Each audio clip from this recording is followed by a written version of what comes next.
Hello everyone, welcome back to my channel.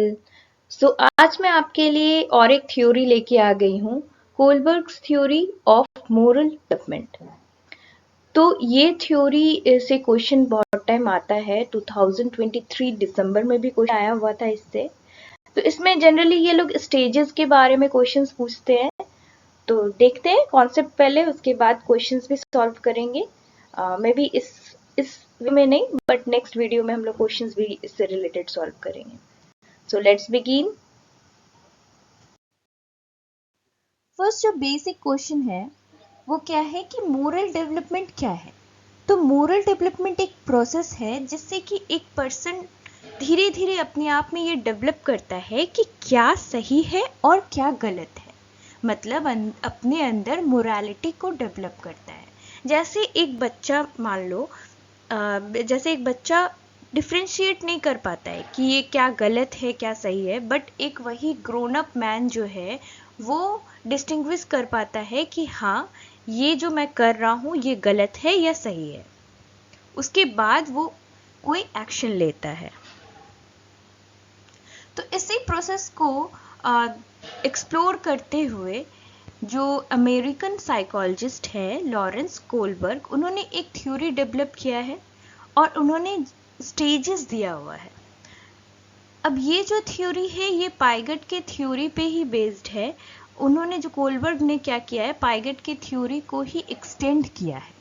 तो पाइगट का theory अगर आपको जानना है तो आप प्लीज़ कमेंट करना, मैं इस पे भी एक वीडियो बना दूंगी। बट अभी फ़िलहाल हम लोग कोलबर्ग देखते हैं उन्होंने क्या कहा है। तो इस थ्योरी में उन्होंने 6 स्टेजेस बताया है जो कि 3 लेवल में डिफ्रेंशिएट किया गया है या फिर 3 लेवल में बताया गया है। हर लेवल पे दो दो थ्योरीज बताई गई है, दो दो स्टेजेस बताए गए हैं। So let's see. 3 लेवल्स उन्होंने क्या बताया, एक है प्री कन्वेंशनल लेवल, एक है कन्वेंशनल लेवल और लास्ट वाला जो है वो है पोस्ट कन्वेंशनल लेवल। तो इसमें जो कोलबर्ग है वो ये बोलते हैं कि थ्रू आउट द लाइफ जो हम लोग अपने अंदर मोरालिटी को डेवलप करते हैं वो एक स्टेजेस के थ्रू गुजरता है। मतलब अचानक से ही ऐसा बचपन में ही डेवलप नहीं हो जाता है कि क्या सही है या क्या गलत है। वो एक स्टेजेस पे से गुजरता है और हर एक स्टेज पे क्या होता है, एक लेवल अप हो जाता है अपने में। ठीक है, तो वो चीज़ हम लोग समझेंगे, एक एक करके देखेंगे हर एक लेवल को और हर लेवल में कितने स्टेजेस हैं। टोटल 6 स्टेजेस हम लोगों को पढ़ना है और यहाँ पे टोटल 3 लेवल्स हैं। Let's see. यहाँ पे आपको 3 लेवल्स दिख रहे होंगे और उसके अंदर दो दो स्टेजेस हैं। तो प्री कन्वेंशनल मोरालिटी में 2 स्टेजेस क्या हैं। फर्स्ट स्टेज है obedience and punishment oriented. Moral reasoning is based on avoiding punishment and obeying rules to avoid negative consequences. अब इसका मतलब क्या हो गया, जैसे कोई एक बच्चा मान लो जो रहता है वो कोई भी मोरल काम या अच्छा काम क्यों करता है, तो वो इस वजह से करता है ताकि उसे पनिशमेंट ना मिले या कोई एक रूल है उसको फॉलो करना है। जैसे एग्जाम्पल है कि टेस्ट है, किसी स्टूडेंट का टेस्ट है, मान लो वो बच्चा है और उसका टेस्ट है, तो उसे पढ़ना ही पड़ेगा क्योंकि अगर उसने नहीं पढ़ा तो उसके पेरेंट्स डांटेंगे, उसके टीचर्स डांटेंगे, उससे अच्छे ग्रेड्स नहीं आएंगे। तो इस डर की वजह से वो पढ़ता है। तो क्यों पढ़ता है, जो नेगेटिव कॉन्सिक्वेंसेस होगा अगर वो नहीं पढ़ता है, इस वजह से वो डर से पढ़ता है। इस वजह से नहीं कि हाँ उसके अंदर डेवलप खुद है कि नहीं मुझे पढ़ना पड़ेगा, वैसा वाला नहीं है, वो डर की वजह से पढ़ता है। तो यहाँ पे क्या लिखा हुआ है कि जो मोरल रीजनिंग है वो किस वजह से आती है, तो avoiding punishments and obeying the rules. अब रूल्स में से आप अगर स्कूल का एग्जाम्पल ले लो, जैसे स्कूल में क्लास में स्टूडेंट्स हल्ला करते हैं तो उसके बाद जैसे टीचर आ जाते हैं वो शांत हो जाते हैं। अब वो शांत क्यों होते हैं, इस वजह से नहीं कि हाँ उन्हें पढ़ना है या कुछ, वो डर से शांत होते हैं कि हाँ अगर मैं चुप नहीं हुआ तो मेरे जो टीचर है वो मुझे डांटेंगे। तो और वहाँ पे क्या है, एक रूल है कि जब भी क्लास में पढ़ाई हो रही है क्लासरूम में साइलेंस मेंटेन करना पड़ता है। या फिर एग्जांपल ले लो आपकी, जब असेंबली होती है तो असेंबली में एक लाइन में आप लोग खड़े रहते थे, याद होगा आपको। तो लाइन में जो वो खड़े रहना रहता है एक प्रॉपर वे में स्कूल ड्रेस पहन के जाना, तो वो क्या करते हो, आप एक रूल को फॉलो करते हो, क्योंकि आपके लिए हो जाता है कि हाँ ये रूल बना हुआ है एंड मुझे फॉलो करना पड़ेगा, अगर मैंने फॉलो नहीं किया तो मुझे पनिशमेंट मिलेगा। तो स्टेज 1 इसी के बारे में बात करता है कि जो मोरल रीजनिंग है वो बेस्ड हो जाती है किस पे, पनिशमेंट पे या फिर ओबेइंग द रूल्स पे।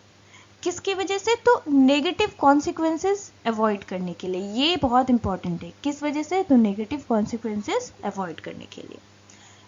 नेक्स्ट वाली जो है स्टेज 2, इसमें क्या कहते हैं, सेल्फ इंटरेस्ट ओरिएंटेशन।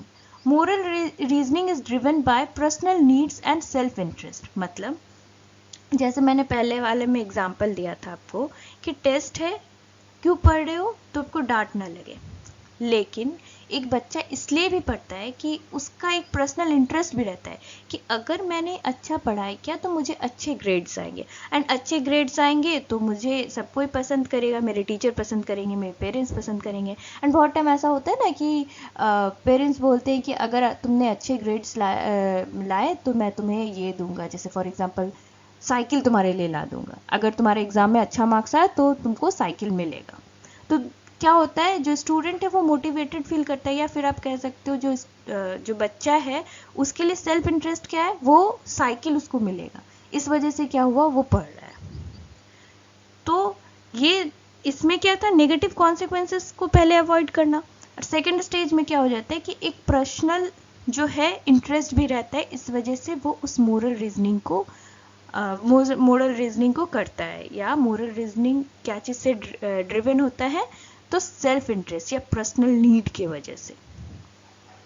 तो पहला वाला समझ में आ गया होगा। प्री कन्वेंशनल मोरालिटी जनरली बच्चों में देखा जाता है, बहुत टाइम बड़ों में मतलब एडल्ट्स में भी देखा जा सकता है।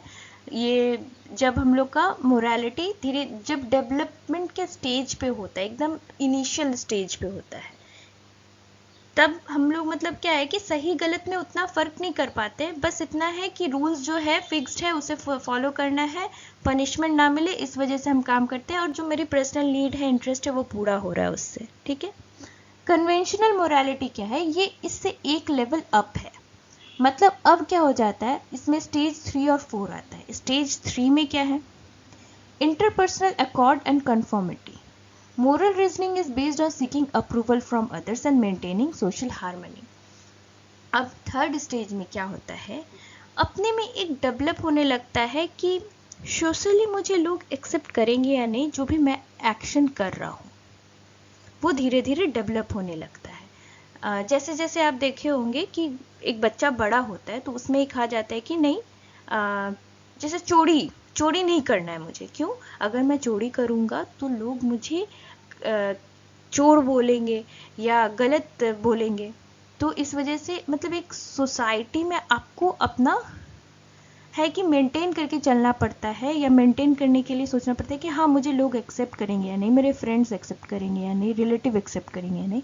इस वजह से एक मोरल रीजनिंग वो करने लगते हैं, मोरल रीजनिंग करने लगते हैं कि क्या जो भी मैं एक्शन करूंगा वो एक्सेप्टेबल है या नहीं।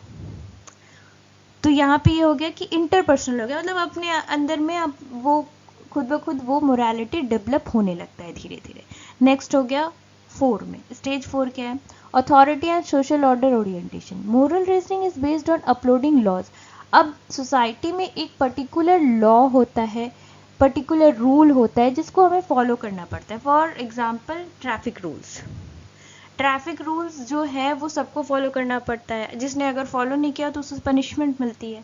तो हम सबके लिए एक है। अब लॉ एंड ऑर्डर भी है, जैसे मर्डर करना क्राइम है, चोरी करना क्राइम है, तो ये सारे जो रूल्स है ये सबके लिए इक्वल एंड सबको ये फॉलो करना पड़ता है। तो इस स्टेज में क्या होता है, पर्सन के अंदर ये आ जाता है कि मुझे जो भी लॉज बने हुए हैं उसके अकॉर्डिंग ही चलना है।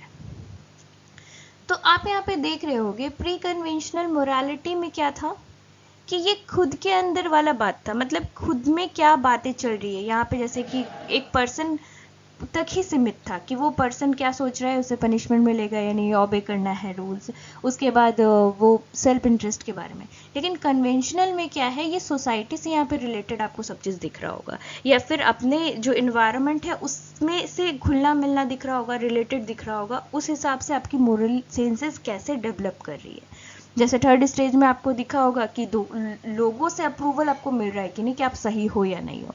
और फोर्थ स्टेज में आपको क्या है कि जो सबके लिए लॉज बने हैं वो मेरे लिए भी बने हैं, इसलिए मैं फॉलो कर रहा हूं। तो ये हो गया।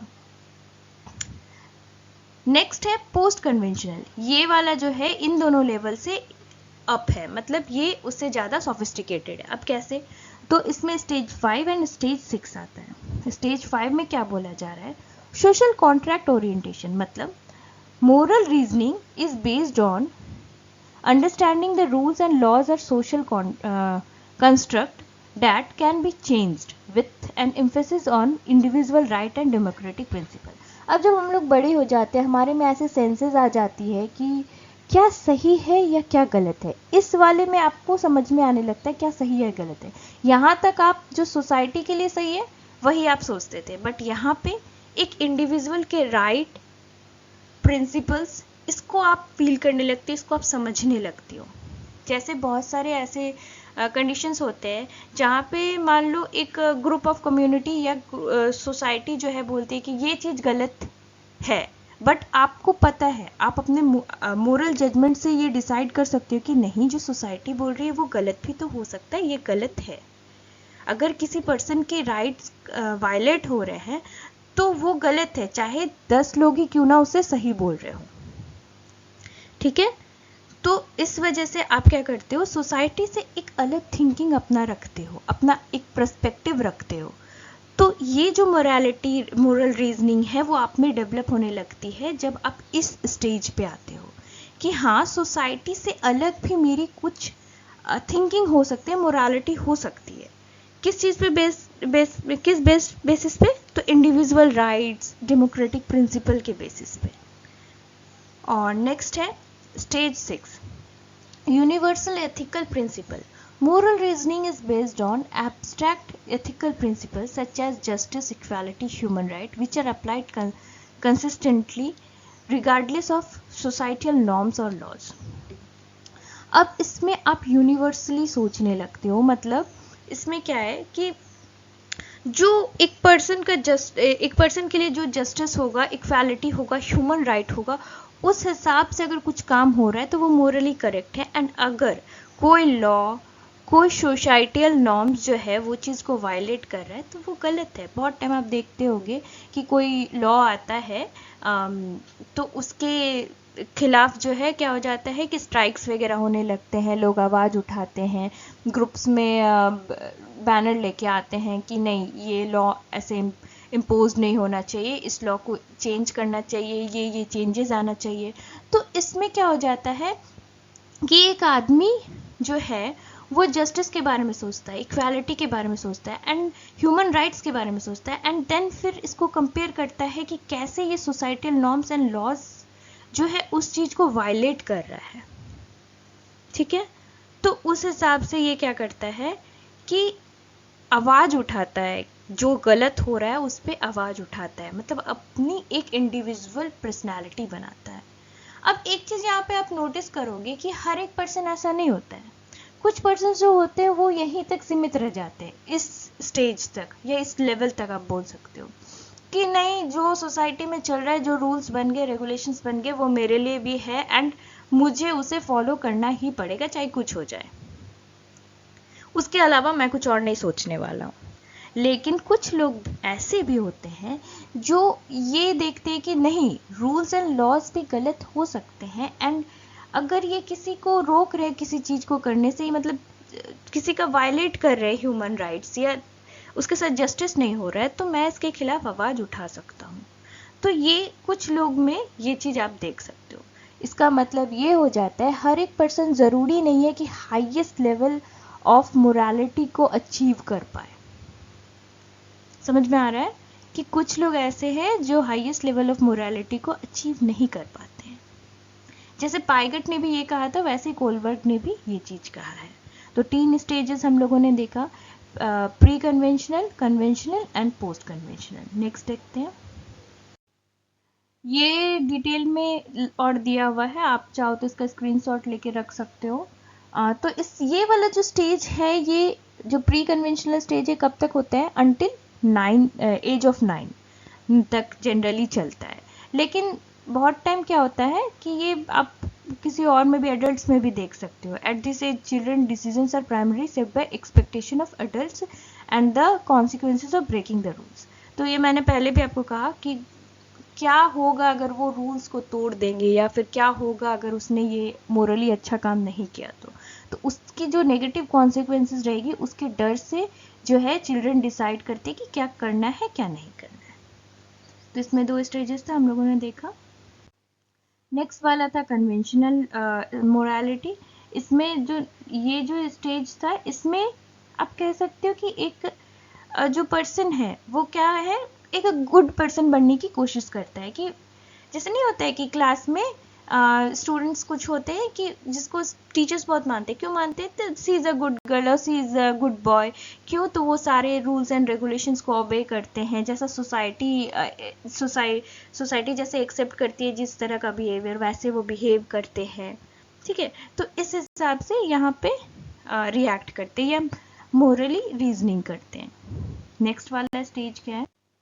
Post conventional stage. हम लोग ने इसमें भी पढ़ा था वैसे ही कि क्या था इसमें, ये सबसे हाईएस्ट लेवल है। और इस लेवल में क्या होता है कि आदमी डिफ्रेंशिएट करना सीख जाता है, खुद में एक अंडरस्टैंडिंग आ जाती है कि what is right and what is wrong. और यहाँ पे ये आपको जरूर देखना है कि कॉन्फ्लिक्ट होता है लॉज एंड रूल्स के साथ। क्यों? तो वो उसके अंदर एक डिसीजन मेकिंग पावर आ जाती है, एक मोरालिटी क्या है, मोरालिटी एक्चुअल में क्या है वो उससे पता चल जाता है। एंड वो on the basis of human rights, justice and equality वो डिसाइड कर पाता है कि क्या ये लॉ या रूल सही है या नहीं। नेक्स्ट देखते हैं।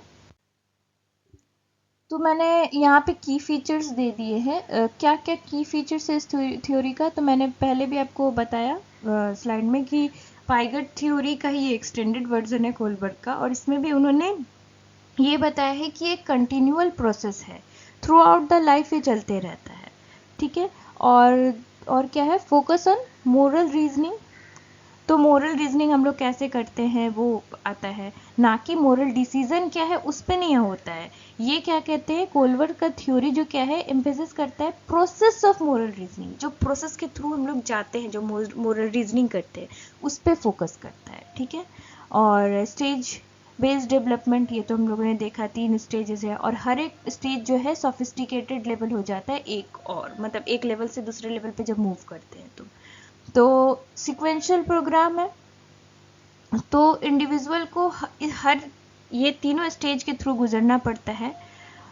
यहाँ पे मैंने पहले भी बताया कि दो not everyone reaches the highest stage. ज़रूरी ऐसा नहीं है कि हर पर्सन उस हाईएस्ट स्टेज को पहुँच पाए, मतलब जो लास्ट पोस्ट कन्वेंशनल स्टेज है वहाँ तक पहुँच पाए। फिर है मोरल डिलेमा।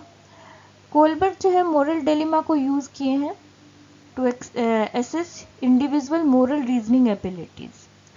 हम लोग में बहुत टाइम ऐसा होता है, मोरल डिलेमा हो जाता है कि क्या सही है क्या गलत है, अगर वो ये लॉ के हिसाब से सही है तो क्या ज़रूरी है कि ये सही है, इस टाइप का डिलेमा हो जाता है। ठीक है, तो उसके बारे में भी कोलबर्ग ने यहाँ पे बात किया है। फिर एम्फेसाइज ऑन जस्टिस, जस्टिस के बारे में बात किया। किस स्टेज में बात किया उन्होंने, लास्ट वाले स्टेज में बात किया है, पोस्ट जो कन्वेंशनल स्टेज है। तो ये सब के बारे में ये की फीचर्स था कोलबर्ग के थ्योरी का।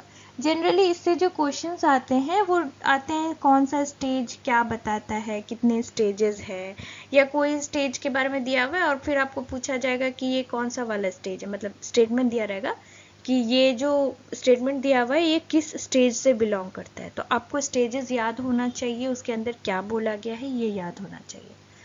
तो ये बहुत बेसिक सा थ्योरी था। इसमें से क्वेश्चंस जो भी होंगे वो मैं आपसे डिस्कस कर लूँगी नेक्स्ट वाले वीडियो में। So that's it for today's video. If you like the video please like share and subscribe. And अगर कुछ इसमें आपको और समझना हो या फिर कोई कन्फ्यूज़न हो या कुछ सजेशंस देना हो तो प्लीज़ कमेंट पे। Thank you for watching.